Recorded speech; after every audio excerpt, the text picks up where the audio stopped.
Tom, Judy has a nice 18-minute talk. Tom, we could add her to the list. We would love that. It'll change your life. Hey everyone, I'm Chris, by the way. I'm obviously Hey, brand Chris. new to this group. Nice to meet everyone. What club are you in, Chris? No club. I'm from Oregon, live in California now, but moved here and I don't have a club, so I'm trying to jump back in here. Oh, how did you find us? I calling a bunch of people. Then let's see. I can't remember I think it was Roz Carter gave me your info. I think. Do whatever Roz Carter tells you. You'll be very successful. Really? Well, as soon as you say you don't belong to any club, you're liable to get a whole lot of chats with special invitations, right, Ralph? Because technically this is a district sponsored event, but not a club. So this is not what clubs are, but you learn a lot anyway. Yeah, it's once a month. There's actually a guy from Oregon in my Monday night club. Okay. We're going to be permanently Zoom. Father, a daughter, and a son. Now they're in there. Ed Baumgartner.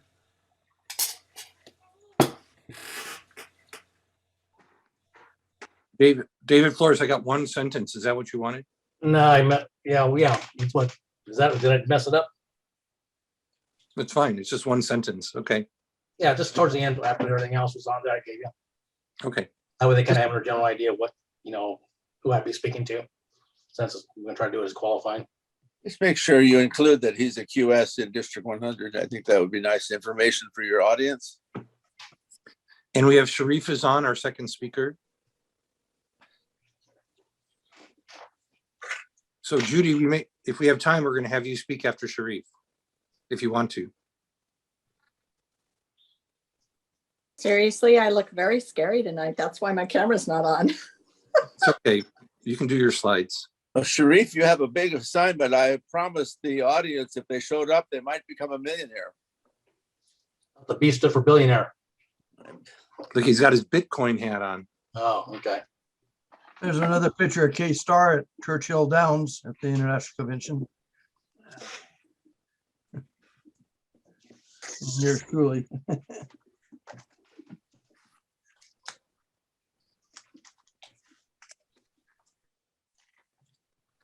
Greetings, Paul. Is that Suzanne, our district director, coming on? Hi. Hello. Hello.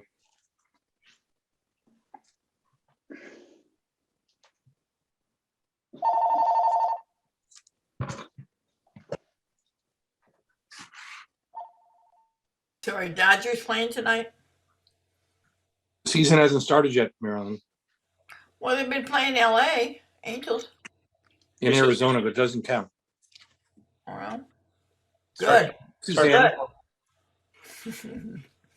They better play better when it starts to count.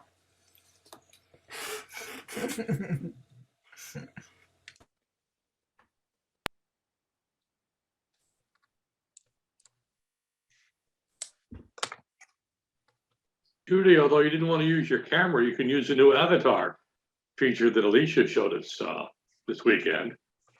Save all your problems. This is I true. did that earlier, Michael. Yeah, it was very entertaining.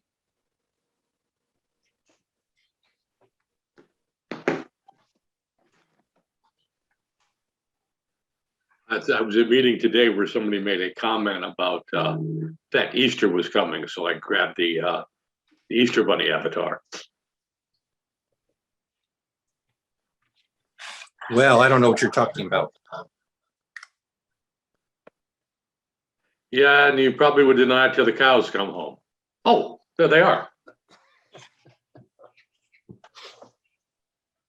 What if you had to be that way and it broke and you couldn't switch it? That happened court case. The lawyer had a Oh, I read about that. yeah. Mhm. He got in big trouble, didn't he? Not big trouble, but the judge was displeased. 7 o'clock.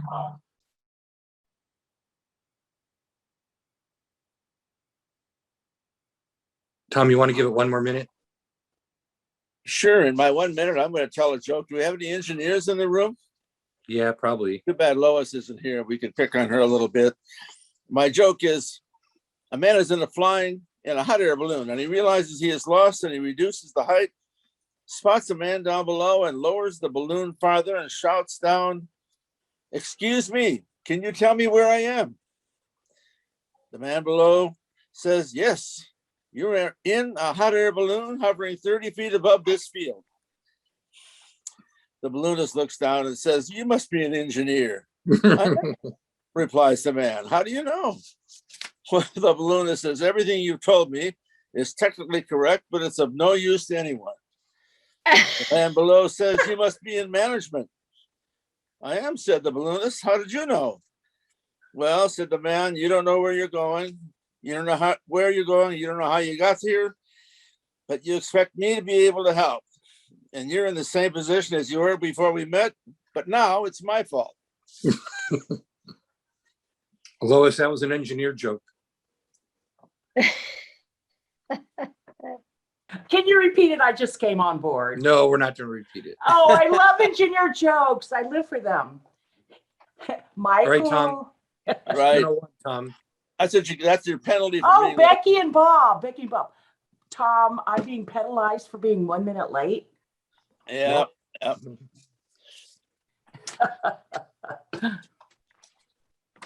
Well, Otherwise, I'd have to hear the joke twice and you'd be punishing me for being on time. Tom, All right. it's just amazing. Tom is on time. Yes, it is actually. The late Tom Jameson, my nickname for years and years. Okay, Lois, now I have an English joke, so that'll make up for the engineer joke you missed out. An MIT linguistics professor was lecturing in his class the other day. In English, he said, "A double negative forms a positive. However, in some languages, such as Russian, a double negative remains a negative. But there isn't a single language, not one, in which a double positive can express a negative." And a voice from the back of the room said, "Yeah, right." Tom wins. Speaking of MIT, maybe this is a debate question for us, Michael. Speaking of MIT, they have brought back the SATs. Wow. By the way, everybody, treat Lois kindly today. She had 2 major health examinations preparatory to operations. So treat her nice. We'll treat her nice. Now I'm sorry I didn't tell you your joke. Maybe I can send it to you. Oh, Ralph, Right, Tom. because you mentioned that, I will mention my STEM award. I received a Women in the Inland Empire STEM award for 2022. STEM is science, technology, engineering, and math. I was honored. Okay. I was so shocked my heart acted up. Okay. That's what Ralph was talking about. Thank you. I think that tells me we're ready to go. We're ready to go. Okay. Welcome to the April version of Speakers Bureau. We're going to have a wonderful program. And it's being the person in charge is our past district director, past district international director, and also a co-chair of this Speakers Bureau, along with the co-chair of Speakers Bureau from District 100. So we thought it was time to put him to work, and he's in charge of the program tonight, and he has a full program. But I have a quick little advertisement before that, and I'll come back with an advertisement later, because for the next 2 months, we are having themed meetings. In May, the theme will be mothers, motherhood, and all those sorts of good things, all about the concept of mothering. And we would include speeches. We expect 12 to 15, 5 to 7 minute speeches, not necessarily from QSs. That might be our preference, but not necessarily. And we will be inviting the QSs from District 100 to come and speak also. So if you have a 5 to 7 minute inspirational speech about mothers or fathers in June, we would love to have that. I have some volunteers already. And my dream, my vision for that particular meeting people would be leaving with tears on their cheeks and smiles on their faces from the wonderful stories. So bring some touching stories to the meeting, and it could be everything from, we have someone I think who was in foster care, someone who was adopted, and someone who did adopt. And there's a few wonderful, fun stories. And if you have good stories, this is a chance to dedicate it to your mother, whether she's here or whether she's long past. Well, here's some good stories about mothers and fathers. So please get to me. We will put you into the program and go from there. And with that, I will hand it over to our officer of the day, Michael Ogier. Michael. Thank you, Tom. Yes, I have the dubious pleasure of being the co-chair for both the District 12 and the District 100 Speakers Bureau tonight here in District 12. Wow, we have two amazing speakers. First, we'll have David Flores will speak on leadership, and then Sharif Ahmed. He will teach you how to become a millionaire in Bitcoin or something similar. Nonetheless, wow. And then if time permits, we have Judie Bicknell, the immediate past district director from District 100, will teach you about how to change your health for the better. Wow. Before we get started, Chris, you want to come off, put on your video, Chris? There he is. Chris is not yet in Toastmasters. He's from somewhere in Oregon. So he's looking for a club in District 12. Roz sent him here, Roz Carter. So everyone invite him to your meetings and you might have a new member. Thank you, Chris. Of course. Thanks for having me, everyone. So tonight, our first speaker, this will be his qualifying speech. So if you are a QS, you know who you are. When he's done, you will text Tom with a yes or a no. That's all you need to do. Text Tom with a yes or a no. No text, please. Send it. Can you send it to Rob in chat? Does that work for you, Oh, Rob? yeah, send it to Rob in chat. Okay, sorry. Perfect. Send it to Rob Gunderman in chat, and he will help Tom out. Nonetheless, here we go. Our first speaker tonight. This is hard to believe. He's been in Toastmasters for 38 years. He doesn't look a day over 39. He's a past division director in district director in our neighboring district, District 100. He's a distinguished Toastmaster. He's a former district chief judge, and he's been the district conference winner in table topics and speech evaluation contest. Wow. He's been a football coach at so many levels, high school, college, and semi-pro for the last 18 years.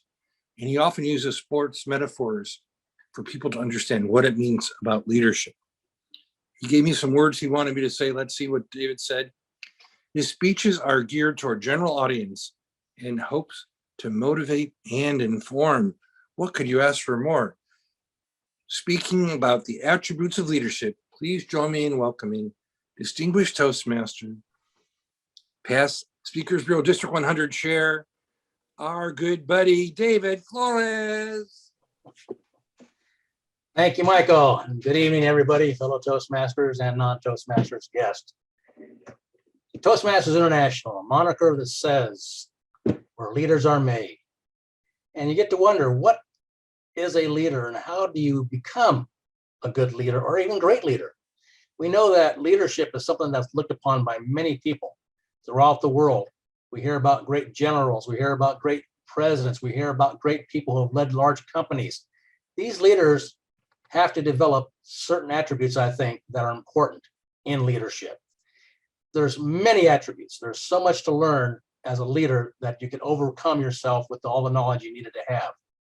But there are a few things that I personally feel that are important as a leader to be successful in guiding a team towards success or towards whatever goals they set out to do. So with that in mind, I'd like to share probably half a dozen or so of leadership qualities and attributes I think every leader should aspire to in order to accomplish the goals of the people and team they lead. And number one in my book is oftentimes as a leader, you come with this table full of attributes, recognitions, years of experience, all the things that people see and want to hear about who's in charge and what are their qualifications. But in reality, no matter how much you know and all the experience you have and all the education and things that you've developed over the years, in reality, nobody really cares. Nobody cares how much you know until they know how much you care. If they feel that you don't care about the people that you're leading, they're not concerned and they're not interested in all the things that you know. Oftentimes we hear people spout out all their qualifications and all their knowledge, all their background. But in reality, the individuals you're leading, they want to know what you think about them. Do you care about them? Are you concerned about them? Do you have their best interest in mind, not yours? Do you want to see them succeed? You're not there to succeed for yourself, even though that's your personal goals, but you're there to lead a group of individuals or a team to a common goal that you want to accomplish as a group of individuals. So the first key in leadership is to let your people know, let your team members know that you care about what happens to them and how they are treated and what it is that they want to accomplish. Number one. Number two, everybody has to have a vision. You need to have a vision for what you want to do, what you want to accomplish. Each member that you have will have a vision and what they want to do and what they want to accomplish. But as a leader, as you move up the ladder of leadership, that focus now has to change. Your vision has to change. You can have your personal vision, but the vision you want to share is the vision you see your team accomplishing. You want to see what it is that your team is going to get out of what they do following you. So no longer do you focus so much on yourself. Your focus now shifts to the team you're leading and the vision you see for them as a group and whatever endeavor, whatever success they're trying to accomplish, or whatever project they're trying to finish. You have to see what they want to do and the vision you want to see for them and their success. It's not about you anymore. It's now about the people you lead. So that's the number one thing, is your visions will now focus not on yourself so much, but more on the people that you lead. And when they see that you have an idea or goals for them to be successful and they know you care about them, then they're more likely they're going to want to follow with what you have to do and how you want to do it. But one of the key ingredients other than those two is you need to listen. Listen to what the people are saying. Listen to what everybody's talking about. Try to be ears open all the time to what they say. Oftentimes they may have things they don't understand and you need to listen, so hopefully they will pick it up. If you are given a message out, you want to know the feedback on that message. Are they getting the message that you want to give them? Are you communicating the things that you want them to hear? And the only way you'll know that is by the feedback you'll get by listening to the people you lead. They may have different ideas. They may have a separate set of goals. Each individual member of the team may aspire for something different, but you need to know what it is. You need to find out more about these individuals. You need to know what it is that inspires them. You need to know what's going on in their life, if you can, so that you can form a team that is mind focused on going forward as a group, not as each individual trying to do their own thing and accomplish their own goals separately. People who are looking out for themselves in a team will never accomplish the great things that a team can do. Individually, you can't do as much as you can as a group. And as a leader, you want them working as a group, working as a fine mechanism of people going towards step by step, trying to accomplish the same goal and the same vision you see for them so that they can be successful in whatever project or endeavor they are trying to accomplish. So it's key that you listen to what's going on and be aware of what's happening. Another item that I see a lot of leaders, once they get to a certain point and they think they know it all, is that they become inflexible. As a leader, you need to be flexible no matter what. You may have an idea or a method or something you want to do, and you think it's the only way it should be done. Realistically, you have to understand one thing. We often hear the saying that everybody marches to the beat of a drummer differently. Some people will grasp an idea and they'll run with it. And they say, yeah, I agree, let's do this. Other people say, well, I'm not 100% sure. I've never done it that way before.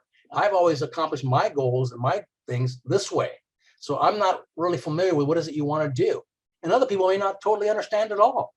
But as a leader, you got to be flexible, because unless everybody is willing to work towards a common goal and not jeopardize the efforts of others because they don't feel comfortable doing it, if you force them to say either it's my way or the highway, you're going to have infighting within your group because they may see one group as being treated differently than another group. So flexibility is a key ingredient for every leader. You have to understand that each individual sees things perspectively wise in a different way than others. Not everybody just looks at everything the same way. They could look at a picture or a drawing and see something different than someone else. So it's for you to understand that you cannot be so rigid that you make your group uncomfortable and unwilling to accept what it is you want to accomplish. You may have a good idea that will help them be more efficient. You want them to work smarter, not harder, but until they can understand and adapt to it, they're going to fight it. So be flexible. And eventually what happens in those situations, as those individuals who do get it or do understand and work with it, those people watching them will see them becoming more successful or see them working easier than not harder. And they will start to understand, oh yeah, okay, I saw how they did it. Now I'm getting the idea what they're talking about. But they all do it in different times. You just can't throw it all out in one time, one blanket, and say, okay, guys, this is the way it's going to work. And that's how we're going to do it. Because you'll have a group that will not be able to adapt as quick as the other group. And you'll have them becoming rejected, frustrated, and not wanting to participate because they just feel like they're not being concerned with and nobody's listening to them. And you're being inflexible and it's just not going to work. So flexibility is something you always want to have as a leader in any category, whether it's a project you're working on, a team group that you're dealing with, or even a civil project where you're working with a group of volunteers, that they all have to be on board. And if not, you have to have patience to work with them so they can finally adapt and understand. And if it works out for the best of everyone, they will sooner or later adjust and learn how to do it. So flexibility is an important aspect of being a leader. One of the things the leaders always have to deal with, they're human beings like anybody else. And it goes for the people you're leading. As a leader, you may have a hard day. Things may not be going right. You may be looking at numbers and stats and thinking, oh my God, I'm not going to make my quota. I won't get my goals done. This is terrible. I feel like I don't want to be there anymore. But as a team leader, you have to be optimistic at all times. You can't go around being down and out and pessimistic about whatever's going on. The people you lead are looking at you to say, well, what's going on? They'll sense that for some reason you don't feel like you're wanting to lead them. You're not optimistic about everything. Think about it this way. If you're going on a cruise ship somewhere and everything's going fine, and all of a sudden the seas start getting a little rough. If the captain of that ship starts going, oh my God, what are we going to do? I'm not sure what's going to happen. I'm in a panic mode. How do you think the crew feels? And worse than that, how do you think the people on the boat feel? So even though the storm may be getting rough, the seas may be getting hard, you as a leader always have to be optimistic so that you can guide these people so they'll have the confidence that they're still going to be able to do what they want to do, that they're in safe hands, and the project they're working on is going to go forward and we're going to finish what we started. We know for a fact that things can go wrong. Not everything goes as planned, and the best laid plans don't always go where you want them to go. But if you have doubt in how you're doing it, that doubt will filter down to the team members you have, and everybody will give up. So you need to be optimistic at all times to overcome all obstacles. And you'll have obstacles no matter what you're trying to do. Nothing ever goes as planned. If it does, you have smooth sailing across the ocean, good for you. You're one of the lucky ones. But that doesn't always happen. And we know that in real life, that things can go wrong at any moment. So be optimistic when you're a leader so that people have confidence in what you're doing and they have confidence to follow you because they feel safe and secure what they're trying to accomplish. The next thing you're going to run into as a leader, referred to as conflict. People are going to infight. People are going to have different ideas. You're going to have to deal with people having different opinions. You're going to have to deal with other leaders in your groups or probably other leaders in different departments that have different ideas. One thing you'll need to learn as a leader is that you have conflict and you'll learn to do it. The ideas I give you, there's books, there's seminars on conflict resolution. It's a whole story in itself and a whole presentation in itself.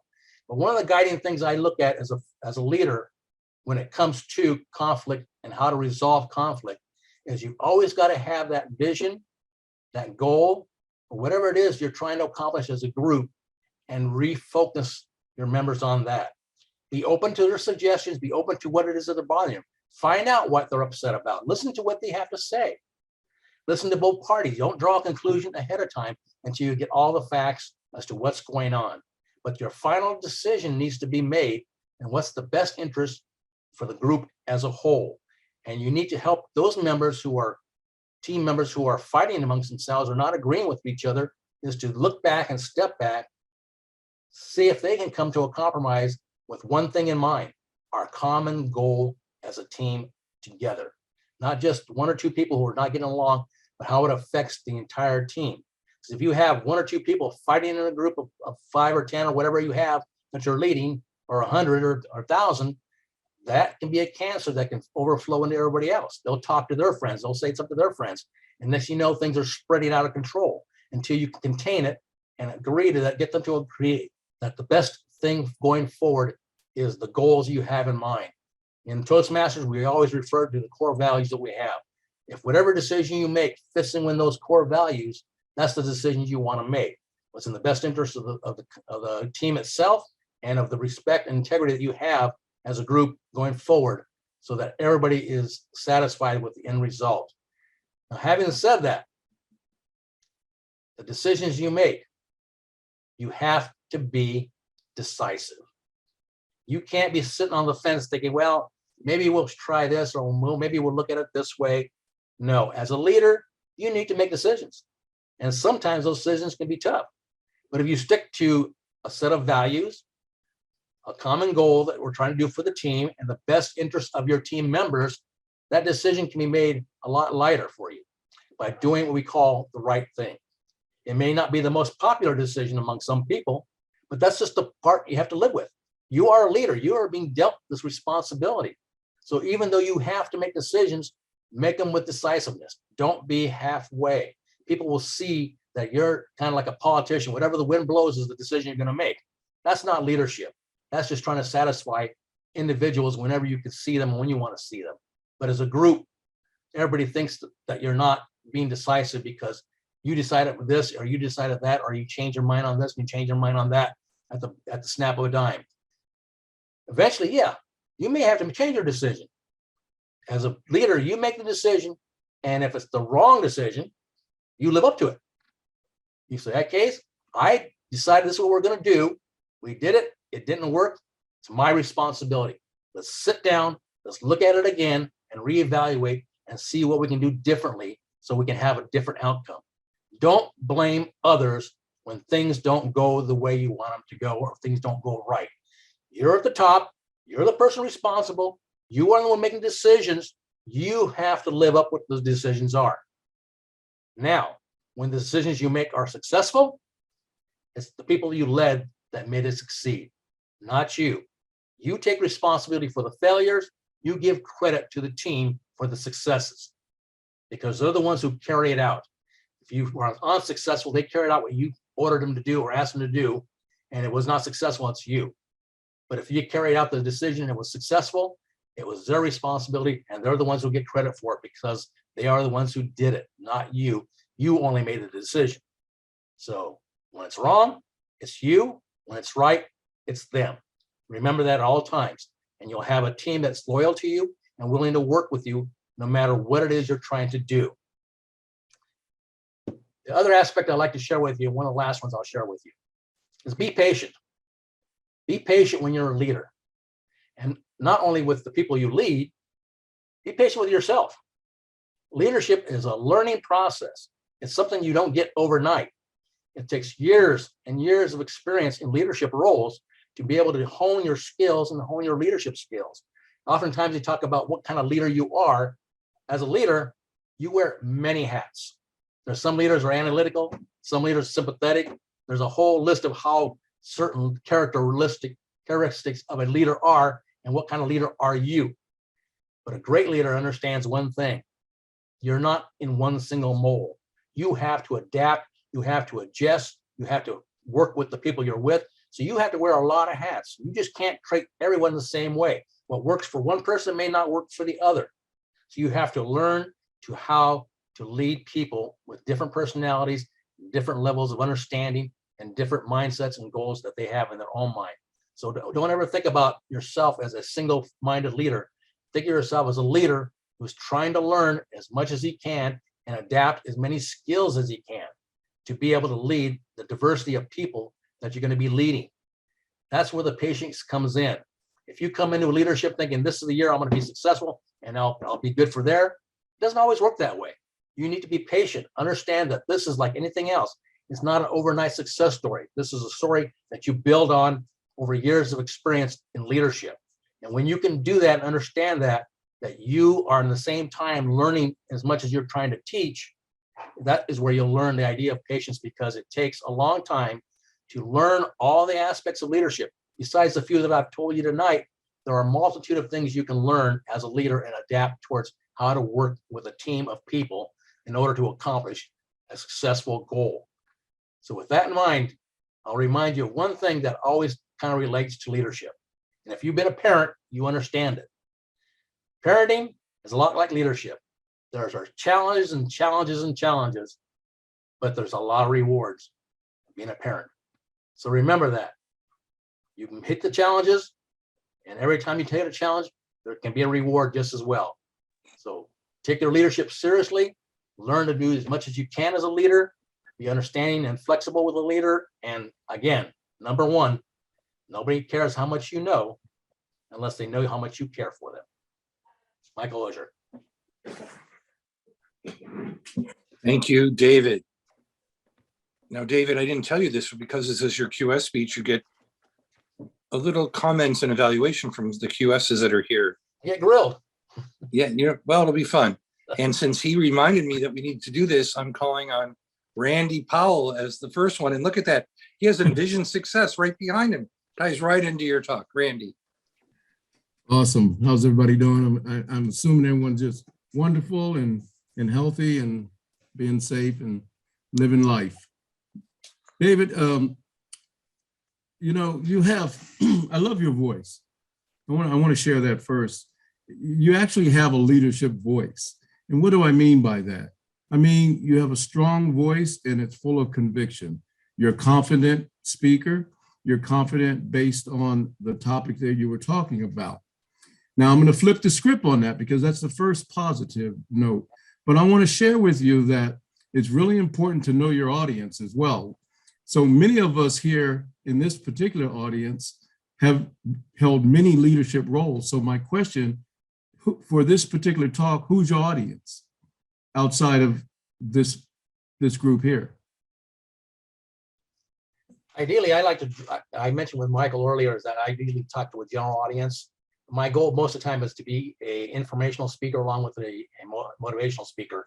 So awesome. I can gear this towards most any, and it fits kind of with any kind of group of people. It could be business people, it could be a company, private individuals, even a civic group at a church that would have people in leadership positions. So awesome. Primarily it's geared towards the general audience.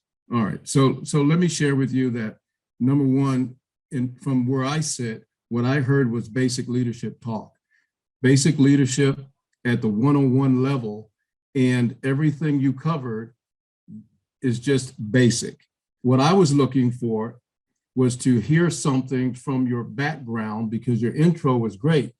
If you would extrapolate something from your experience and bring that into your talk, now you would have me hooked because you probably have experienced a success in leadership using some specific skills or some advanced skills that have helped you either create a winning team or something from that perspective. Because just to hear the basic leadership mumbo jumbo over again, to me, basically was boring. So I would recommend you really dig deep and bring some oomph into that so that you raise the level of showmanship, professional showmanship, when you're talking about a general topic like leadership, because you got to do something a little bit different. And I got to tell you, from a professional level, your background is distractive. Virtual speaking is very difficult. And anytime we have a messy background or things in the way, people are looking at that more than they're paying attention to you. It's a distraction. So I would pay attention to that. And then what I would say on another positive note, you explained what you did explain. You did an awesome job of explaining. Everything you talked about was relevant to basic leadership, but you did a really wonderful job of explaining what you were talking about with the examples that you did use. But it just didn't show a higher level, and I was expecting a higher level. And when I say higher level, I'm talking about the quality, strategies, and tactics that you might have used in your experience to become successful or to have a successful winning team, since a lot of your background has to do with coaching and teams and that sort of stuff. So maybe tie the two together. And that's my feedback. But thank you very much. Thank you, Randy. Always insightful and erudite. I'm going to call on our district director, Susanna. I didn't see your hand up, but might as well be up. You got to unmute, Suzanne. Thank you, Michael. Full of information, David. I felt like I was kind of on a galloping horse. I would have appreciated in this vast information, this knowledge that you presented to us, just a pause and a breath, and maybe an engagement of us. You know, as a leader, I have found, how about you? Maybe calling on one or two of us in the audience. It seems to me places I go, speakers I listen to, and polishing my own qualities as a qualified speaker is audience engagement is important, even when you're giving an informational talk. So rich, as already has been said, with content. For me, pausing, taking a breath, and engaging would have been more helpful for me to follow and be with you throughout your entire presentation. Thank you. Thank you, Suzanne. Connie Jameson, since you're there in the kitchen. Certainly. David, I enjoyed your presentation. I thought it had a lot of good content. And again, as you said, for many different audiences.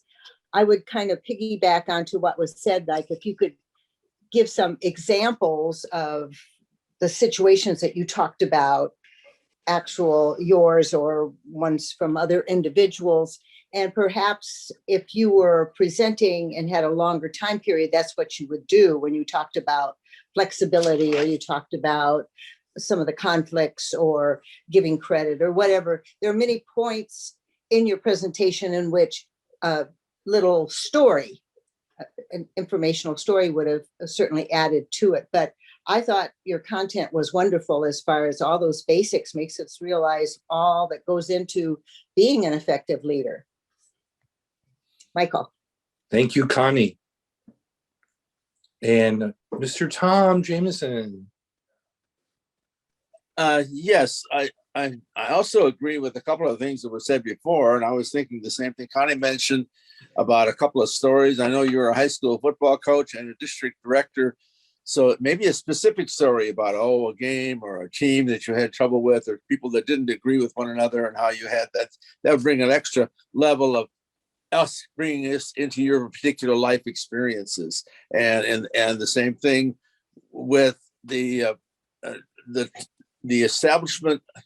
I have a belief that if you're talking, you need to establish an authority on why people should believe what you're saying. And so it may sound like bragging, but to bring in the fact that, you spent all these years as a high school football coach and trying to lead, add some humor, maybe trying to lead a bunch of teenagers is a lot harder than leading a group of adult leaders in Toastmasters, possibly.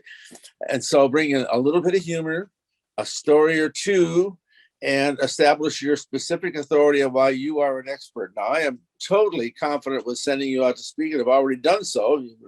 We got wonderful reports back when I sent you out to a Kiwanis Club, and you came and did your speech, and they were all impressed and they enjoyed it, which is, to me, the gauge of people becoming qualified in our district. If your quality is so good that organizations enjoy hearing what you have to say, and you represent Toastmasters well, then you've got my vote. So I really appreciate what you did.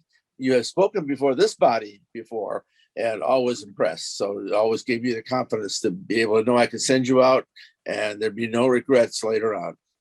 Back to you, Michael. Thank you, Tom. And are there other QSs on the line here? Diane. Oh, Diane, there you are. She snuck in. Unmute, Diane.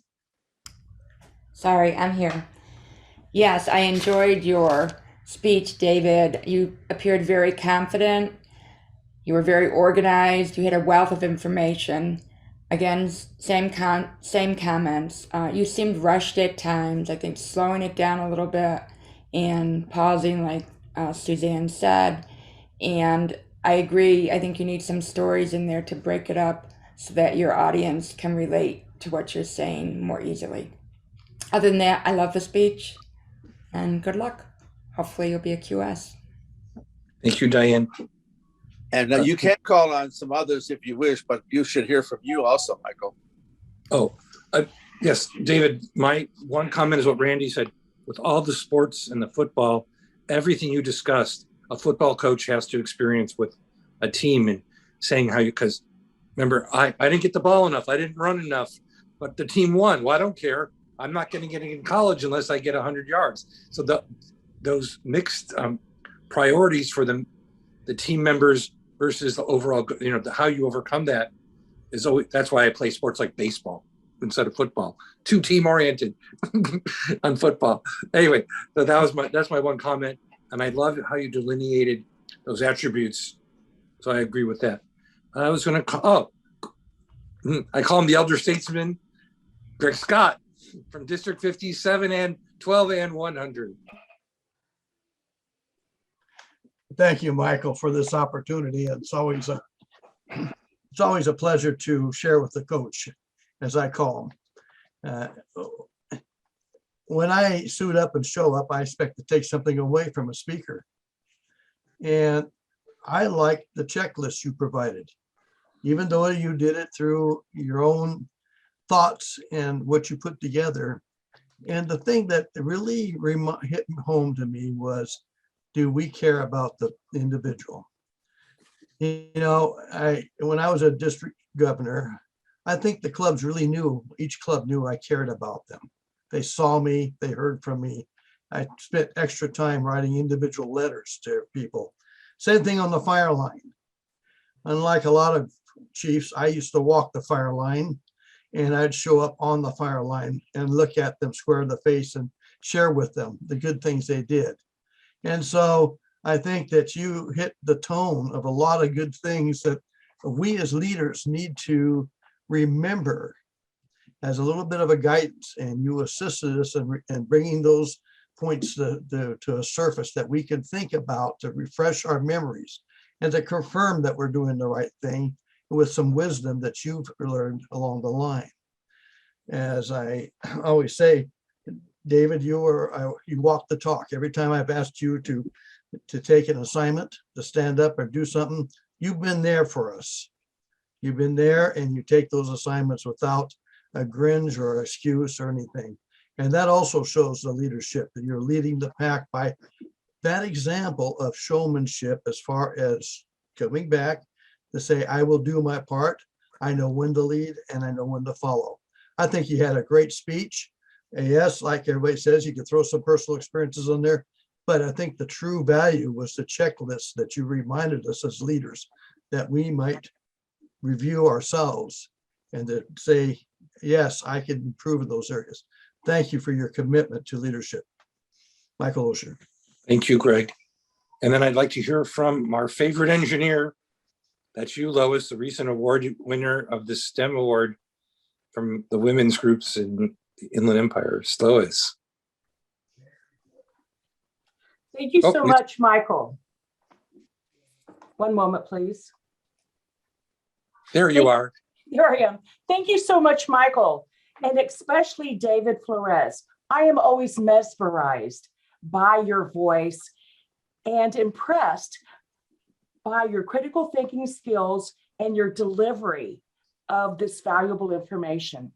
I agree with the previous evaluators, and I do need to share with you that I've been distracted getting a flyer together for Connie Jameson, Meet the Author, as she presents in person her new book. And so, David, I apologize. I will look at the video, but I did listen to the extent that you have a wonderful, almost mesmerizing voice, good vocal variety, you're well-dressed. Yes, your background is a little distracting. I purposely came to this meeting to listen to you talk. Thank you so much. If you look at that, Lois is doing 3 things at once, and she was able to still give you some input. Fantastic. All right, we were going to move on from the evaluations. Thank you, David. For the QSs in the room, email Rob. Rob, there he is, Gunneman. Chat And really, what? You chat to Rob. You said Through email. chat, sorry, right. Chat to Rob, and it's a yes or no for the QSs. No explanation, that's not the evaluation.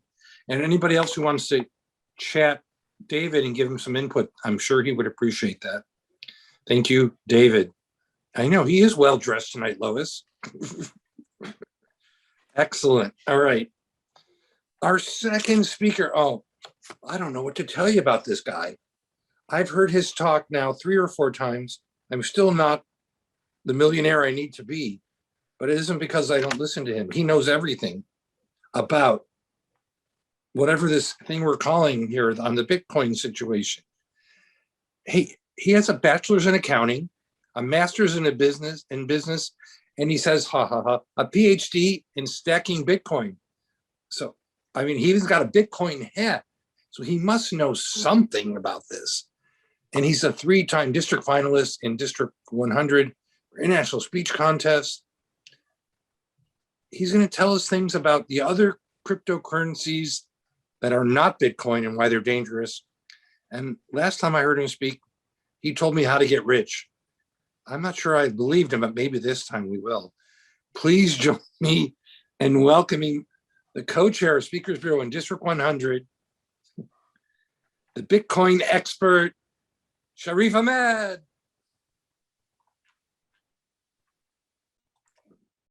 Thank you, Michael. Thank you, everybody. Thank you for having me here. Can I share the screen, please? I would like to toggle in and out if possible.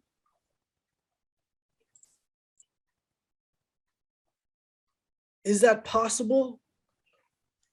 Yes, go for it. Okay, what do I have to do here? Don't you have to hand over the controls so I can share the screen?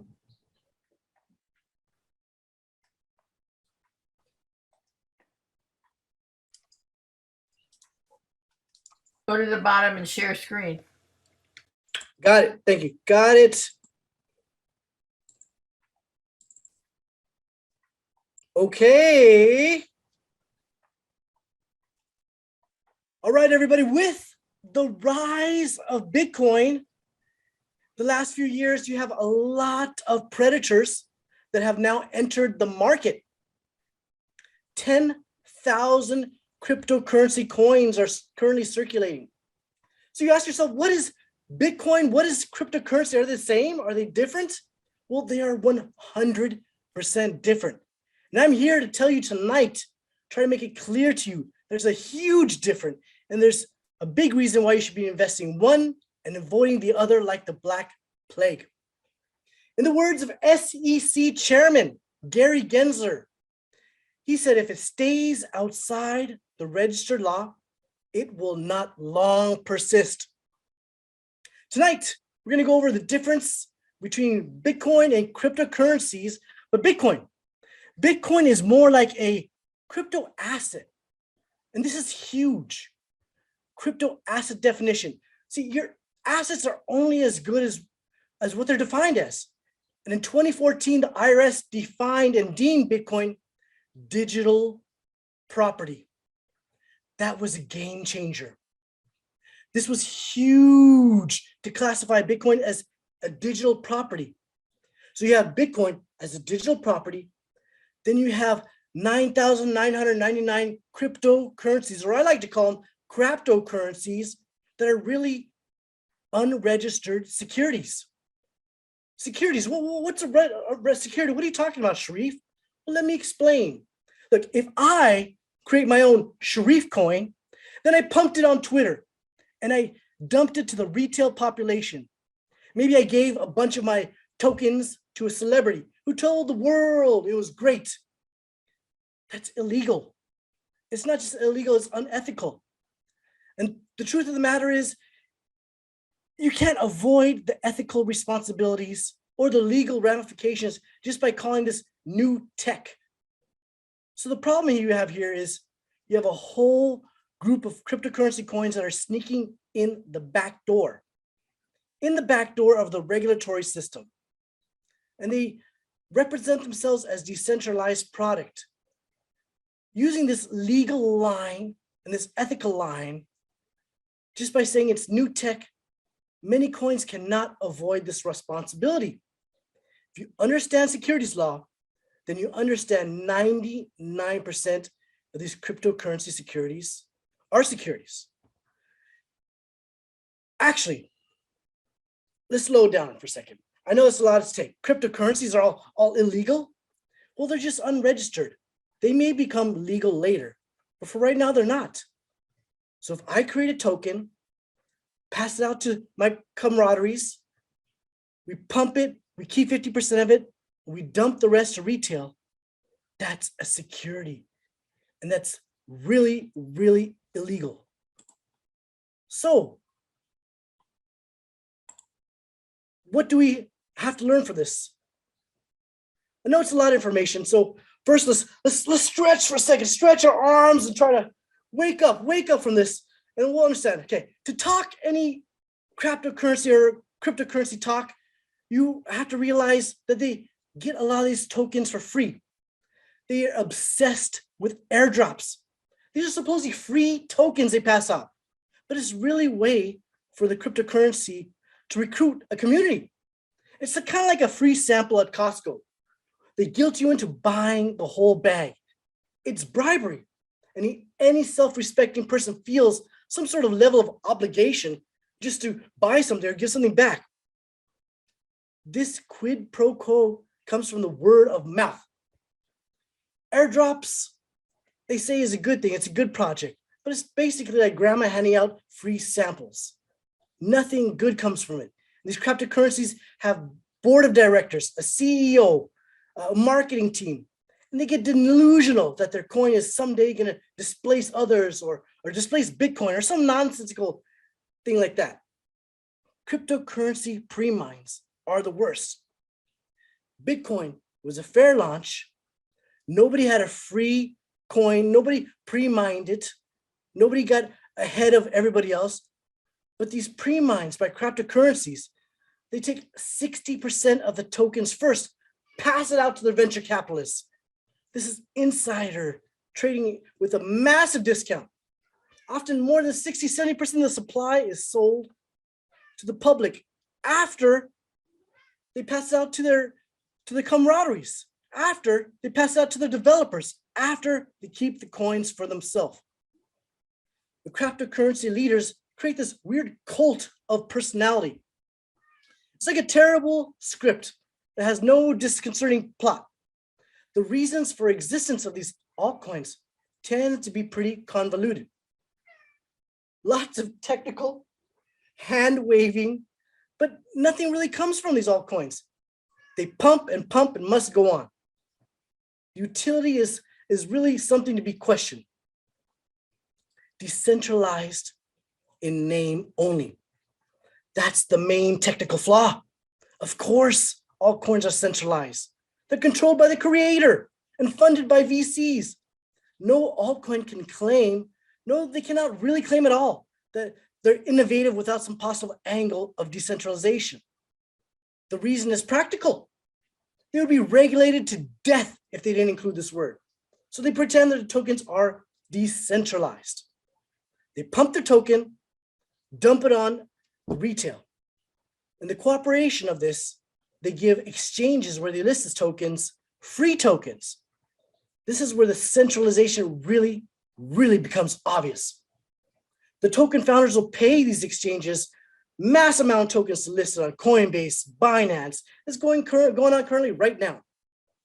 This has been a huge profit, a huge grab bag profit for exchanges. So many users pump the token, list the token, and then dump the token.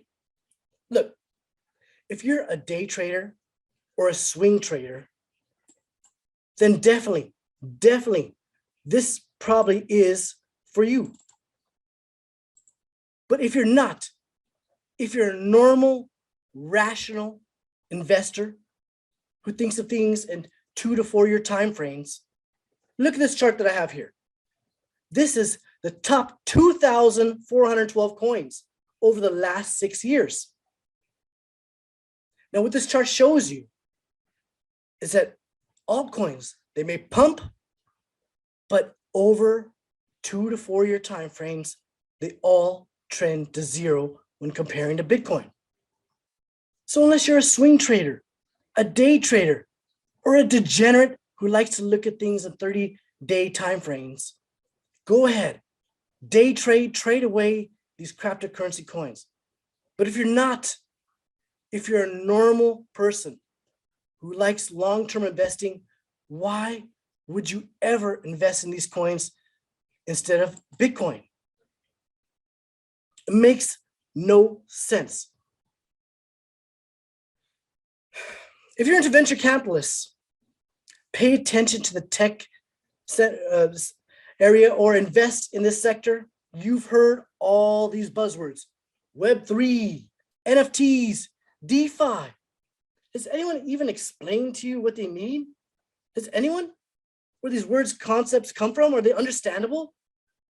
Not really, because they make these terms just nebulous enough to sound sophisticated while to avoid strict definitions and avoiding scrutiny. Look, NFTs are a great project. Maybe, maybe not. Who knows? But right now they're failing the Rube Goldberg device. They're breaking every 2-3 years. They're not even lasting 5 years. One day, NFTs might be able to help starving artists like they claim they will. But I assure you, right now, the people becoming millionaires off NFTs are not the starving artists we're talking about. Not at all. Investing in an NFT for a store value for long term is extremely difficult. It's like hitting a moving target, trying to hit something that's popular and trending, something that an influencer like Serena Williams or Eminem is pumping, saying it's great. This is exactly the opposite of what you should be investing in. Not listening to an influencer, but listening into hard concepts. Bitcoin is hard money. Hard money. Do you guys know what I mean by hard money when I say that term? Does anyone here know hard money? Hard money means it's hard to produce. That's a big narrative in the Bitcoin world. Bitcoins, you cannot just make, print, or mine Bitcoins for cheap. It's expensive, horribly expensive. So when you mine or buy Bitcoin, you're kind of looking into the timeframes of 2 to 4 years into the future. That's hard money. You just cannot press Control P on a computer and print a bunch of Zimbabwe dollars. Cannot print a bunch of US dollars. Hard money. That's what you want to invest into, something you cannot be diluted out of. The returns, but the returns of the cryptocurrencies, the returns, everybody loves returns. Surely you can't argue against 500% returns in a few months, right? Right? Well, actually you can. That's a return, that these type of returns are common in scams because the tech certainly isn't there. So you have a bunch of promises, you have a bunch of pumps, you have a bunch of dumps. These promises get hyped up by a lot of the marketing teams, a frenzy develops, and eventually there's a crash. When all promises fail to materialize, it's like a bad sequel to a great movie. Bitcoin was a great movie, and cryptocurrency is the horrifying sequel. So now let's talk a little bit more about Bitcoin, shall we? Great. So what about Bitcoin? Bitcoin is the original, very, very, very different from these crypto projects or crapto projects, as I like to call them, which are all basically cheap knockoffs. Bitcoin has no central controller, no marketing team. There are no misaligned incentives. The people involved have no special rights, and there's no boardroom, no office building. None of that. Is truly a decentralized program. The returns on Bitcoin have been exceptional over these 2 to 4 year timeframes because it's done exactly what it's promised to be, which is to be uncensorable, unseizable, strictly limited money. That is why Bitcoin is credible, where crypto is not at all. So the key property to Bitcoin is that it's decentralized. There's no single point of failure. And it's controlled by the community of users, not some governing entity. We observed over and over and over copying of the Bitcoin code. But copying the Bitcoin code has proved to be a big failure by Bitcoin Cash, by Litecoin, by Dogecoin. You see these coins pump and they dump drastically. Crypto is not these things like Bitcoin. They're more like politicians, coins for politicians, making promises that they won't keep. The only coin that doesn't require you to trust someone is Bitcoin. Everything else is like borrowing money from the mobster Tony Soprano. You're playing a dangerous game. Okay, but to truly, truly, truly appreciate Bitcoin, to truly appreciate it, you kind of have to understand accounting. Are there any accountants here? Anybody? Not so much. Okay, so I'm going to go over the 10,000 year history of accounting. It's really, really boring, but it's really, really fast. There's been two accounting innovations in the history of humanity. 10,000 years ago, caveman Sharif went to market, bought 5 sheep. I wrote it down. I bought 5 sheep on a clay tablet. I took that clay tablet and I baked it into the sun so no other caveman could change the number I wrote on my cave tablet. That was the birth of single entry accounting. Here's a bunch of assets I bought. Here's the timeline of the purchase I made on my clay tablet. And at any given time, over a period of 6 months, 12 months, 3 years, I could figure out how many sheep I own. So that was it. That was accounting for 10,000 years, up until the 1400s. And in the 1400s, because a lot of trading going on with ship merchants, and a lot of people were taking credit for this new innovation, but so it's hard to pinpoint this new accounting innovation to one person. But the books started recording these transactions differently in the 1400s. We went from single entry accounting, I bought 5 sheep at the market, to double entry accounting. Now, when Sharif went to the market and I buy 5 sheep, I pay 5 gold coins. So now you have your debit and you have your credit. And you just write this down in your ledger and you have a double entry accounting. That system right there, created in the 15th century, 700 years ago, double entry accounting. Today, 700 years later, every single bank, every single corporation, every single government, everything in the world runs on 700-year-old analog, antiquated, double entry accounting.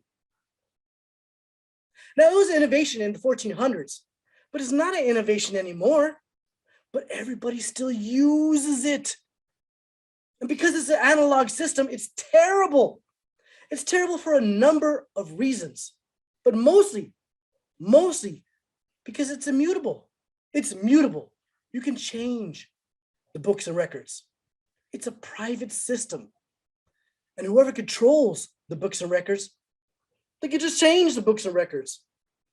So for the last 700 years, centuries, we've seen devastating fraud in every single industry, every single sector, every government, because humans, they make their own records privately, then they change their own records privately.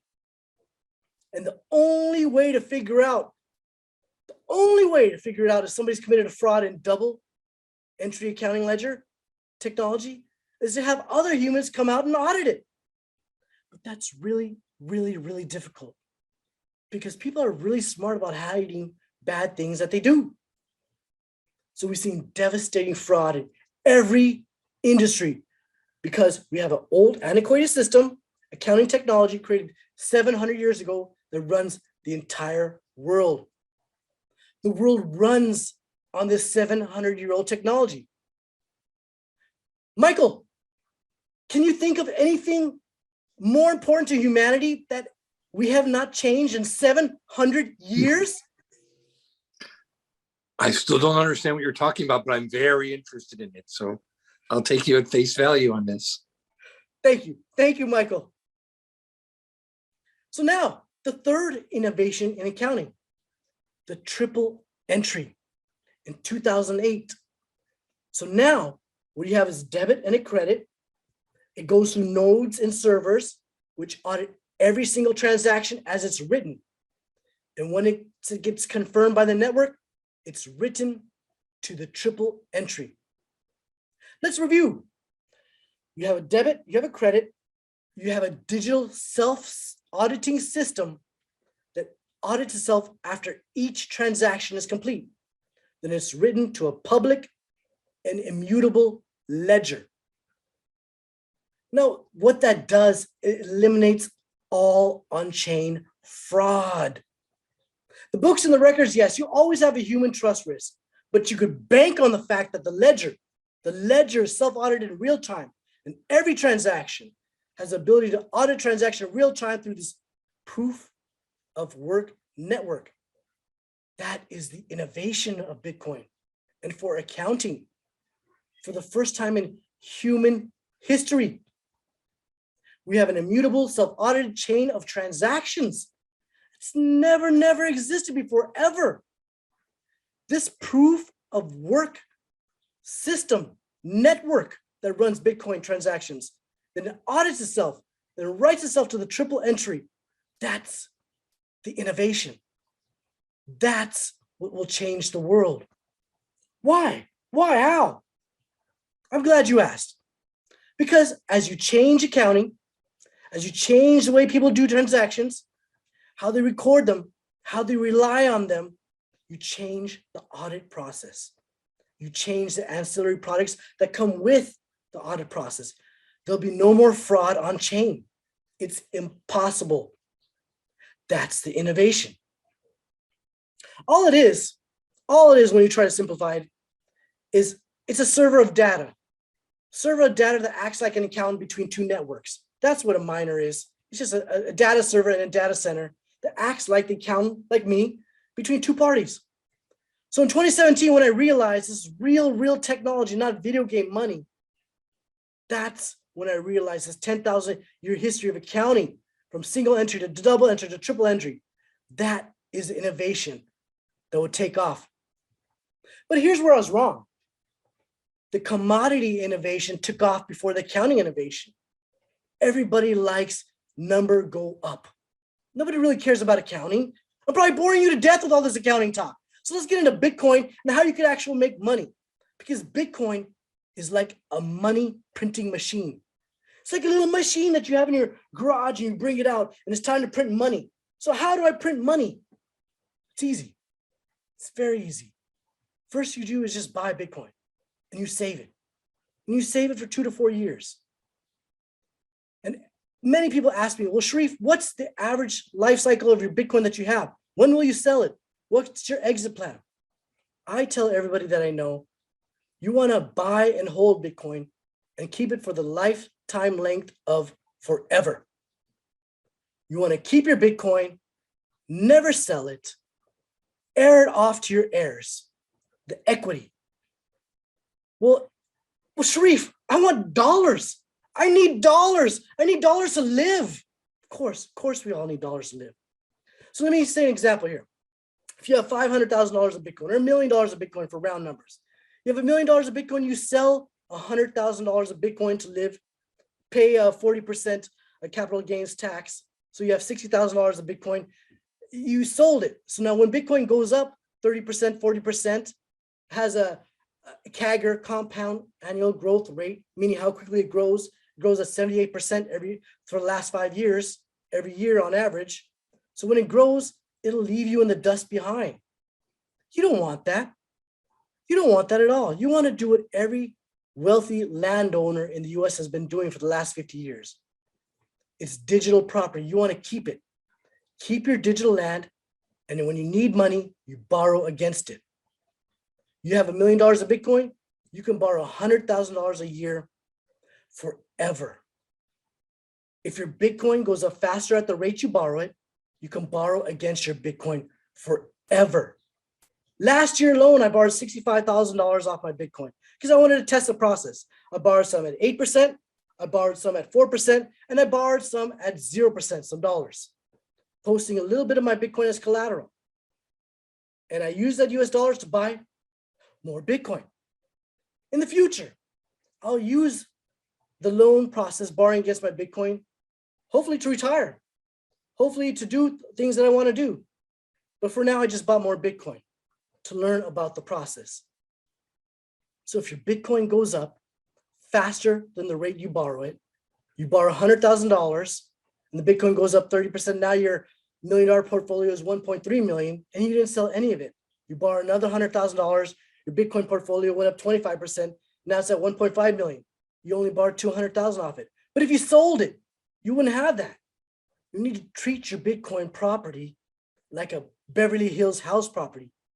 If your Beverly Hills property goes up 10% from 5 million to 5.5 million, you don't sell it. You don't sell it to take your profits. You borrow against it. You probably borrow against your Beverly Hills property forever and never leave and air off the equity to your heirs. And that's what you need to be doing with your Bitcoin. Buy and hold your Bitcoin, borrow against it, pay zero taxes because you didn't incur any tax liability. You didn't sell it for any profit. You incurred zero tax liability on it. And that's the key.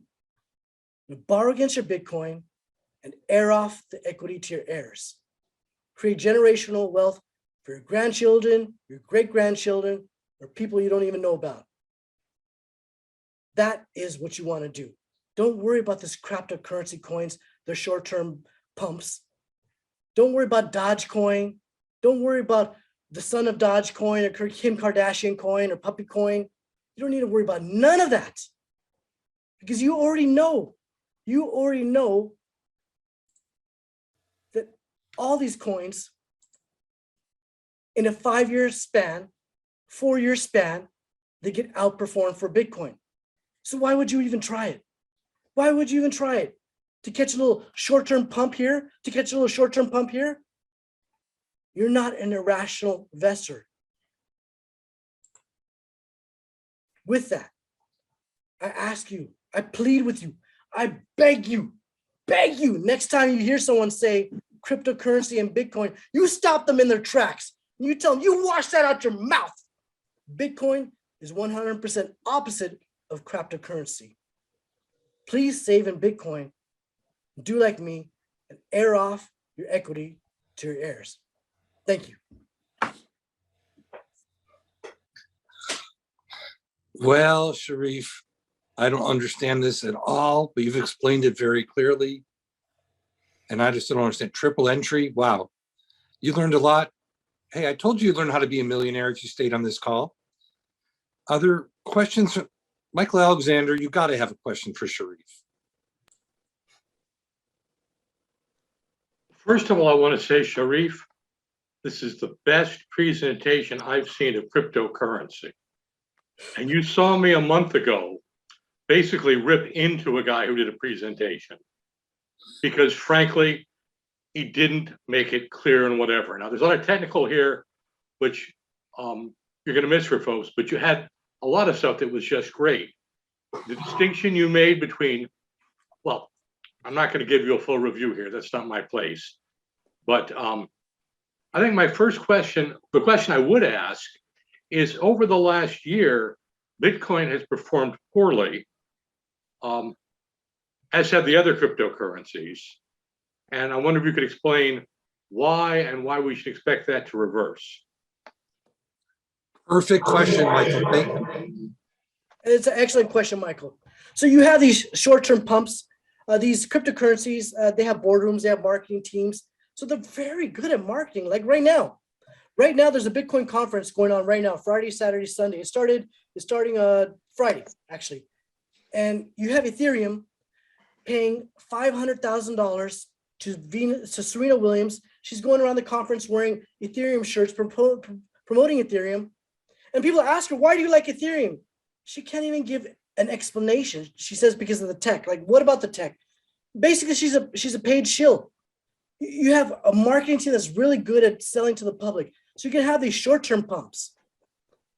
But trying to time the pumps is extremely difficult. Trying to time the market is extremely difficult. Like I said, if you're a 30-day trader, a swing trader, or a day trader, good luck. There's a lot of opportunity. I don't think most of us are like that. We want to go about our daily lives, doing things that we want to do. We want to look at our portfolio every 2 to 4 years and see it's growing. So Michael, in the short term, yes, a lot of these coins will outperform Bitcoin in the short term. But I beg you to look at it in the 2 to 4 year time frames and show me one coin that's outperformed Bitcoin in 2 to 4 year time frames. All right, Sharif. So there you go, Michael. 4-year commitment there. Other questions for Sharif? Hey, Sharif. So I sent you, Randy. I sent you a question in the chat. You can check that later.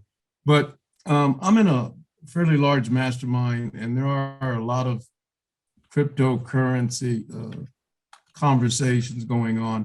And some people have done very well in the crappy side of the house, as you said, and some people have done okay, I guess, on the Bitcoin. But there were a couple questions that I had, some you answered. One of the questions was, are you saying that Bitcoin is the only entity as a digital property that does the self-auditing? Because I understood that, and I knew that Bitcoin self-audited to make sure that there's no hanky-panky. So I understood that, but I didn't know that it was lacking in the other cryptocurrencies. Randy, you're exactly right. It is lacking in other cryptocurrencies. These other cryptocurrencies, they have blockchain, and they like to use this word blockchain as a buzzword. That's like the first red flag that I know I'm running into a scam. Because as an accountant, when you run a blockchain, it's extremely expensive. So if you're not using a blockchain for money, you're wasting investor funds. There's way better databases. SQL, it's cheaper, it's faster, quicker. So when you hear blockchain, they're using the coattails of Bitcoin to lure new investor money. So they run on a blockchain, but they don't run on this proof of work system. The proof of work system is where it's expensive to make new Bitcoins. They run on a proof of stake system, where it's not expensive at all. It's not expensive at all. You could run it. There's not self-auditing that goes on. You could be hacked. So when you hear about all these hacks going on, it's 99% of the time it's these other cryptocurrencies getting hacked. It's not the Bitcoin network. Okay, so the run-up question to that then, you talked about the 2 to 4 year time frame, excuse me, but yet in the same context, you're saying nobody else is doing what Bitcoin's doing over a 2 to 4 year period, but yet hold on to Bitcoin because it's real property forever and air it off and borrow against it. So the question is, what is the significance of the 2 to 4 year? Is it just the significance of looking at that block of time and saying no other cryptocurrency is that kind of like a value check to prove that Bitcoin is solid? Is that what you're saying? It is, Randy. And I'm glad you brought that up, because in a previous speech I gave by Speakers Bureau when I got qualified, I talked about the Bitcoin halving. This is something that happens every 4 years. The last time it happened was in 2020. And then you saw the Bitcoin price run up for the next 18 months. The next time it's happening is in 2024. It happens every 4 years. So every 4 years, you see the Bitcoin price run up and blow all these other coins out. The halving is when the Bitcoin's distributed supply gets reduced. It gets cut in half. So every 4 years, the distributed supply that goes around the Bitcoin gets cut in half. This supply shock to the network causes this, it kicks off the bull run where Bitcoin starts. So you see Bitcoin going through these huge gains pretty much every 3 to 4 years, 2 to 4 years because of this halving. Okay, all right, thank you. All right, so at the risk of us not getting into something that's going to make my head feel like Swiss cheese, Sharif, will you put your contact information in the chat so people who have more questions can contact you. And Michael, I agree. I've heard him talk 3 or 4 times, and it's pretty impressive stuff. So I don't know. My financial planner says no to cryptocurrencies. So sorry. Well, there you go. Nonetheless, thank you, Sharif. This is amazing. And we've never had a talk like Tom. We've never had a talk like this. Oh, you're on mute, Tom. Yeah, so if anybody, the part of the rule of his coming to speak is that if anybody in the audience does become a millionaire, we expect a percentage for our business, for our Speakers Bureau expenses. Perfect. 0 is a percentage. All right. Now, if we're going to change topics completely, totally, completely. This is like a District 100 night. Our next speaker is going to be all about health. There'll be nothing about cryptocurrencies, Bitcoin, but there will be something about your future life. Our speaker is a natural wellness advocate. She educates people how to be healthy, and she's helped hundreds and hundreds of people become healthier through her program. She is an immediate past district director from District 100. Wow, she's known for her talks on the DNA blueprint, blind nutrition, stress and burnout, and on sleep. Wow. Do you find sometimes that you feel stressed out, overworked, tired, or maybe feeling old? No, I'm not old. No way. Nonetheless, she's going to give us an amazing talk tonight. I heard it last week, and I'm still looking into it. So if I pay attention to a speaker on something I heard a week ago, you know it's good. Please join me in welcoming immediate past district director from District 100, Judie Bicknell. Recording in progress.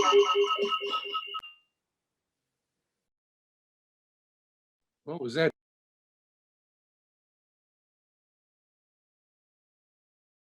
Uh-oh, did she go away? There she Sorry is. about that. You were serious about me speaking. I never cared about speaking. All But right. you can make a shortened version of it. I had to switch computers real quick. So if you will give me share screen privileges, which you have, thank you so much. Hey, everybody. You know, it's just really exciting to know that not only are we getting our leadership skills taken care of, we're also here getting our money in order. So now you got to take care of your health because you want to be around long enough to spend those millions of dollars that Sharif is helping us all build, right? Because that's what's important in our lives today, is to be here to spend that money. Well, one of the things that's so important nowadays is your health. And one of the things that we found is there is a lot of different things going on in the health industry. And there's some new things that are truly revolutionizing health. So I'll share with you a shortened version of what it's all about and how DNA can really make a difference for you. Let's see if I can do this again.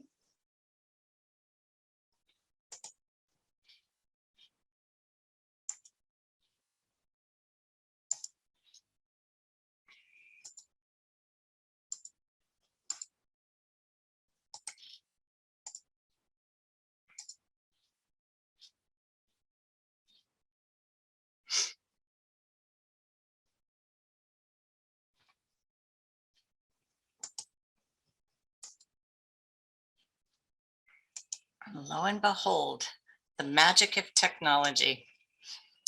So DNA, 3 little letters that can truly change your world. They can make a difference in your health and how you live it and the longevity of your health. First of all, I am not a medical professional. I do not practice medicine. I am just an advocate for health and wellness and an educator. So here's the official statement.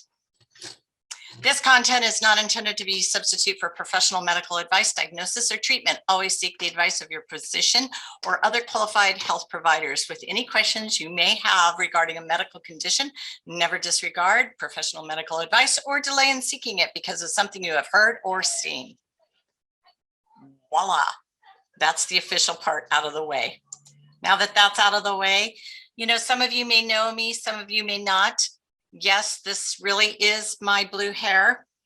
It's all about leadership, which David talks so much about. And last year, my team did an amazing thing. And so my challenge was I would dye my hair blue for them. And I did. I used to be a mortgage banker. So when Sharif talks about numbers, it doesn't go over my head. It gets me really excited because I love numbers. And more than numbers, I love money. It's one of my favorite things to talk about. So I was pretty healthy back then. I exercised every day. I worked 50 plus hours a week. I burned the candle at both ends. So what happened? Well, I got sick. I got what I thought was just the standard everyday flu. It didn't go away. So I went to the doctor. They ran a million of tests. And I don't know if you guys have ever had a lot of medical tests ran, but when you get all those tests, you have to wait for the results. And waiting for test results is like anxiety on super stress steroids. When I finally got to go to the doctor to get the results of my tests, it was good to know that my doctor said, well, first of all, it's not the worst like we had worried or we had feared. Nope. He said, it's this other little thing. You have this thing called fibromyalgia. Well, back then, you know, more than 15 years ago, nobody even knew what it was, let alone could pronounce this damn thing. So my first reaction was, great, give me a shot, give me a pill because I need to get back to work. And he just shook his head and said, you know, it's not really going to work like that. We don't know what it is. We don't know how to treat it. And most likely it'll get worse. Well, guess what? I'm one of those people that you don't sit there and tell me you can't. I don't know about you, but I know there's some really good fighters in here. I know Greg's one, I know David's one, but have you ever got that feeling when somebody told you couldn't do something and you get that feeling inside that just rises up and it says, oh yeah, no, you can't tell me I can't do that. I'm going to show you how it's done. Well, that's how I got. So I took off with a vengeance, thinking I'm going to find a way to make this happen.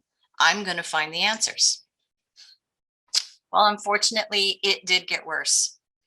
And one of the things that you learn to live with is the pain and the stress and the loss of memory. Some of the things that my kids thought were quite humorous was you'd walk into the kitchen and you can't remember why you're there. Hours later, I'd hear one of my kids yell, Mom, found your coffee. It's in the cupboard next to the cereal bowls. Yeah, funny, not funny. Well, those kinds of things really keep you challenged and really keep you looking. So what makes the difference?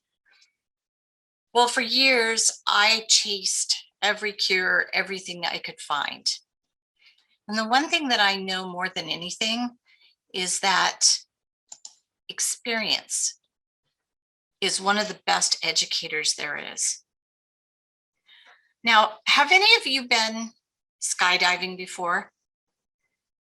Anybody? Maybe? No? Well, neither have I. So you can read about skydiving and you can read about what it's like, but you're not going to have that same experience, that same knowledge as that person that actually jumps out of the plane. That's a big difference. That's going to give you a life experience that nobody else can have. Well, I went through all of the different trials and tribulations. I did all the Western medicine. That gave a whole brand new definition to the word side effects. I did all the Eastern medicine. Some of those treatments were absolutely fascinating. I even did some treatments that don't even really have a category. No, don't ask what those are. I can't even tell you. And I've also did pain management therapy. That was always fun. I'd go in there and I'd tell them, you know, oh, it hurts when I do this. And they would look at me and say, well, then don't do that. A lot of these things didn't help. But over the years, I was able to find the answers, to have the experiences, to actually change the things in my life and to come out ahead of it.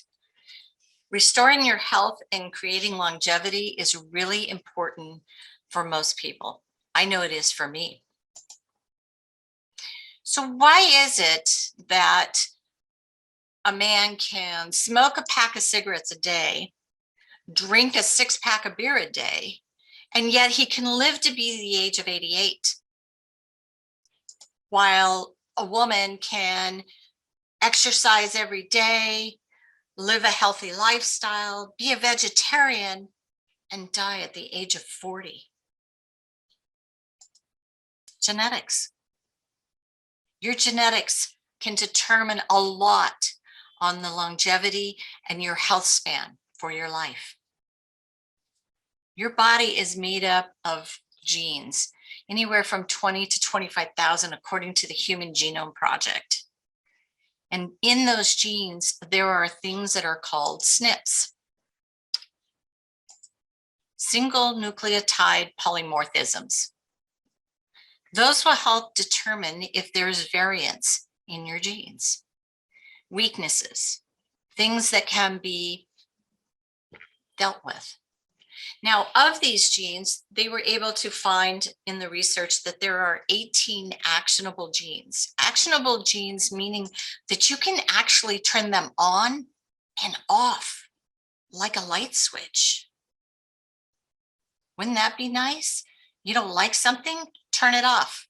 You need more energy, turn it back on. That's what an actionable gene is. So what do you do about these actionable genes? What are you going to do to make a difference? Well, a lot of the things in our body show up as symptoms. They're kind of like a warning light on a dashboard. So let's say, for instance, you feel achy, you feel old, you feel tired, you have no energy. Those are those little warning lights on your dashboard telling you to do something about it.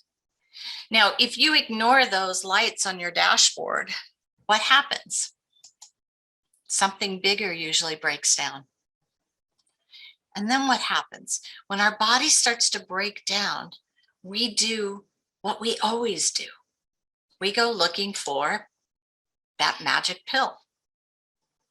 I don't know about you guys. I'm not a really big social media fan, but a lot of times you'll find people scrolling on social media or Instagram, and all of a sudden, the magic answer pops up there in your scroll. You know, this super juice, it really gives you more energy than anything. Or maybe your friend tells you, oh, you know, at our age, we should all be on CoQ10. It's the thing that gives you a healthy heart. You want a healthy heart, don't you? You should take it. Do you even know why you should take it? How do you know what's the right fuel for you? Well, if you're like most of us, you go out there and you try the CoQ10. Anybody out there try that magic berry juice, the goji berry juice, or the what was the other one? The Melaleuca, or maybe turmeric. Turmeric's another hot topic right now because they're supposed to be healthy for us and they're supposed to help support us. Well, basically, you're now doing what so many of us do. You're running through blind nutrition. So blind nutrition means we're going to try anything and hope for a result. Like a lot of my clients say, you know, I try everything, but nothing works. Well, that's because everybody is different.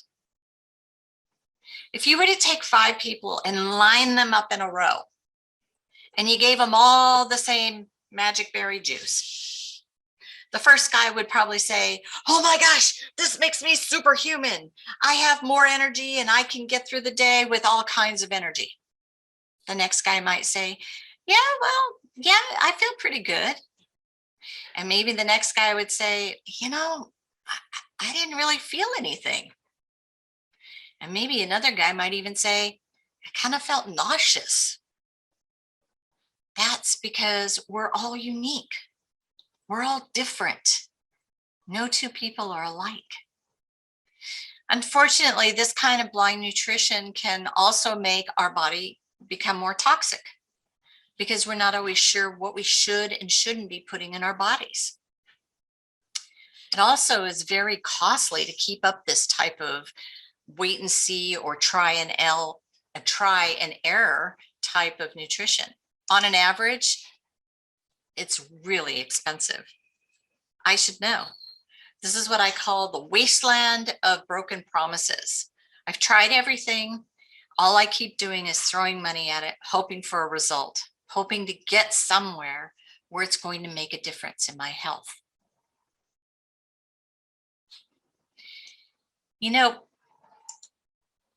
Let's take a minute and let's focus on you for a second.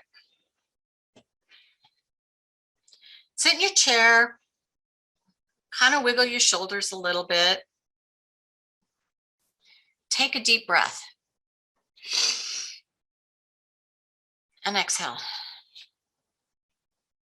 And I want you to think about all the different things that you struggle with right now. For instance, maybe you're tired or stressed, or maybe you're dealing with a blood sugar issue, or maybe blood pressure or a weight issue. Think about all the things that you have to deal with on a daily basis to be healthy. Now, out of all of those, take the one that keeps popping up the most, the one that bothers you the most, that always comes up. Now imagine what it would feel like if you didn't have that issue anymore. Imagine what your life would be like if you didn't have to deal with that. That's the difference between knowing and not knowing. But how do you know? Well, we now know that we can find your DNA blueprint, and it's pretty simple to do. By taking a very simple non-invasive swab test, submitting it to a HIPAA compliant, CLIA certified lab. That means your results and your information stays private. It doesn't end up out there on the web somewhere like some of the other DNA companies have shared. And then they can put it together. What they do with it now with the technology that's available is they can take technology and science and nature, and they can compile what we call the algorithm of you in a single report. This is part of a 35-page DNA report on you personally. The way this report prints out is it offers you the scientific name or the SNP of each gene. It then takes the common function, which is stuff that we can all understand, like healthy inflammatory system, blood pressure, weight management, stress levels, cholesterol, all the different things that we know because we've talked to our doctors about them. And then in this final column, it tells you what you have and don't have. For instance, if you have a green dot, You did not inherit this weakness from either parent. If you have the yellow dot, you inherited it from one parent, and you should be aware. Now, if it's red, you inherited a weakness from both sides of your genetic download. And remember, just like that dashboard on your car, that flashing red light, this is something you should do something about and be proactive about it. Now, through the study of nutrigenomics, which is the study of nutrition and genetics, we now know that we can change these variants through nutrition. And there are ways to do this. Let's look at this a little deeper. For instance, let's say this particular one, your healthy blood pressure. Someone who has this report and has a yellow variant, which says there's a weakness. You may not always show signs of having high blood pressure when you go to the doctor, but it's always a little shaky right there. Wouldn't it be nice to know now and start supplementing with the right nutrition to help that gene become stronger and potentially not become an issue for you as you grow older? I know I'd like to know. What about something like finding the other weak links? I don't know about you, but when I went to the doctor told me I needed to take more vitamin D because my blood work said so.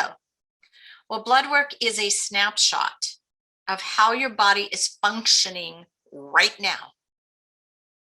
It changes all the time, but it tells you how it's functioning right now.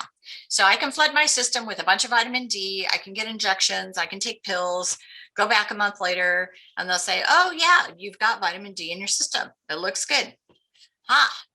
And yet, if I were to look here at this VDR gene, the vitamin D receptor in my body, it's a weak link. So it doesn't actually need vitamin D. It needs something else in order to make the receptors in my body accept vitamin D and to put it into process where it's needed the most. Now, we won't tell my doctor, but when I found out this, I got on my supplements to support my D receptor. I didn't take vitamin D like he said, but I'm not going to tell him that. Next time I went back into the doctor's office, got my test results back, he goes, yep, keep taking that vitamin D. It's doing great. I didn't have the heart to tell him I wasn't taking it. But it's okay, because what I needed to do was to support the right gene in order for the vitamin D to show up in my system where it needed to be. Now, how can not knowing hurt us? Well, let's take a look at this gene, healthy cholesterol. It's called the PO1 gene, your cholesterol oxidation. Now, we talked earlier about CoQ10. Well, CoQ10 is supposed to be for a healthy heart and healthy cholesterol. Well, here's the thing. If your gene is red in this cholesterol, if you came up with a red variant, meaning watch it, you need support here, absolutely, you would need 50 milligrams of ubiquinol, which is CoQ10. But here's the problem. What if your SNP is green? You need the opposite of ubiquinol. You need ubiquinon, which is the opposite. So taking CoQ10 is actually doing the opposite to that gene and hammering away at it. And you're putting stuff in your body doesn't even need or want. And now you're causing a strain on your body to detox that and to constantly move it out because it's excess. It's excess. When all along it's sitting here going, but could you please just give me what I need? I need ubiquinone. And yet we don't know that. This is where not knowing can make a difference. It can make a huge difference in the longevity of your health.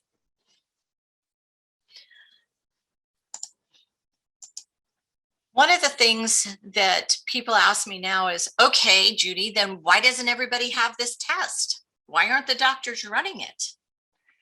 Well, for the longest time, these types of tests are very, very expensive. They averaged about $4,200.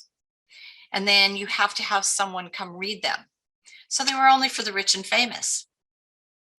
And once somebody came and read them, then they would also have to start putting together a program for you. They'd have to start pouring different jars of supplements down, putting together nutritional plans, actually putting together eating programs for you. And it becomes very complicated and very overwhelming and expensive to put up with this type of a product and to put in all of these different things into place. You're talking thousands of dollars a month. So for most people, it wasn't affordable or sustainable. So what's changed? The science, the software, and the technology that it needed to make this affordable. We now know that we can take your personal DNA report. We have the software and the technology to put it together with over 100 plant-based, peer-reviewed, science-tested plant nutrition and create a formula that matches your personal DNA. Currently, there's nearly over 400 million different formulas that are possible based on your personal DNA. So imagine taking all that information and putting it together and creating one single supplement, one formula with your name on it just for you that matches your DNA, and yet making it something that's affordable, a lot less than what we were paying before just on our blind nutrition alone. It saved me over $600 a month. But let's take it a step further. We also know that over time, our telomeres, which are the little tiny ends of our DNA strands, start to deteriorate, shorten, and fray, kind of like the end of a shoelace. We now know that by adding AC11, we can rebuild these telomeres, strengthen them, and lengthen them. In addition to that, we can also support some 250 additional snaps in the brain, functionary and inflammatory systems. This is like the next edge of technology and health. If you want to take your health to the next level, you're going to have to go to the blueprint and pull your genetics and really see what it is.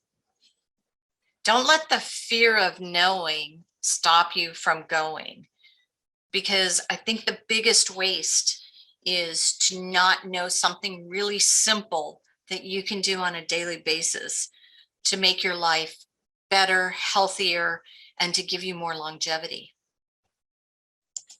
So the biggest question is, what's next? What do you do with all this information? Well, if you decide you want to get a DNA test, I can put my information in the chat and you can reach out to me. If you just have more questions, you're more than welcome to reach out to me and schedule a consultation. One of the things I do know, though, is in today's changing world, with all of the challenges that we have in our health and all of the different things that are coming into our life on a daily basis, we need to do everything we possibly can to allow our bodies to be as strong as they can, to support them and to fight and to be prepared for whatever's out there. It's your health. You get to choose. Make sure that you choose to support your health at the best way you can, and make sure you guys live life to the fullest. That's my wish for you. Michael? Thank you, Judy. So you've learned about leadership. We've learned about Bitcoin, and now you've learned how to take your health to another level. Wow, what a great speakers bureau. I now will turn the conduct of the Speakers Bureau over to my co-chair, Mr. Tom Jameson. Well, what a program. You really put it together. You're going to take care of our bodies and our minds and our finances and everything and become better leaders all in one fell swoop. So you did a great job. And now my big announcement is we've got a few minutes. We will get out of here early, but we will let David know within 24 hours, as is our rule, with the results of that vote. But the big announcement for me is to continue to seek people to speak about their mothers or the process of being a mother or the value of motherhood, whichever works for you. 5 to 7 minute speeches next May, and June we'll be doing fathers, only giving them equal time. That's awfully nice. I remember back in the old days when you had to make long distance phone calls, you could never get through on Mother's Day, but you never had any problem getting through to get to fathers on Father's Day. So we're trying to show the value of fathers also. So June will be Father's Day theme. May will be Mother's Day theme. If you are interested in speaking, whether you are a QS or not, we want to hear your 5 to 7 minute speech. My vision for that day, people leaving with smiles and tears on their cheeks, because it's been such a moving and important day for those two people that are valuable in our lives. So with that, I appreciate the work that's been done for these last 2 months, Michael. Thank you for taking over and doing that. And we will be doing something next month and the month after. So please get to me with your volunteering to give a speech on mothers or fathers. All right, we'll see y'all. Before we go, maybe Suzanne can talk about. Oh, Suzanne, yes. I know she has district announcements. Unmute, Suzanne. Okay, there I go. I do, and I'm most excited about our May conference coming up. We have fun and all kinds of things, reports, of course, elections, but most importantly, our keynote speaker, Erin Gruwell. You know her rather from Freedom Riders. She has a new book out. She's touring with that now and has done a great work in the area of education. So I know you'll want to be there. You can register with D12 at the D12 News, and also it'll be on the website some more information about Erin. And it turns out that some of our local people, especially from the Moreno Valley area, have contributed to this very last book. And so we'll be finding out more about them. But don't miss it. It is the conference for you, May 7th, Saturday. Thank you. Thank you, Tom. Okay. Any other comments for the benefit of the audience? Otherwise, we will see you that first Wednesday, as always. First Wednesday of the month in May. Yes. Sharif, you have a question for us? Or you were saying goodbye? Let's say goodbye. Okay. All right. And thank you. Thank you, Rob and Marilyn, for helping out to run this meeting. Rob, I guess I will hear from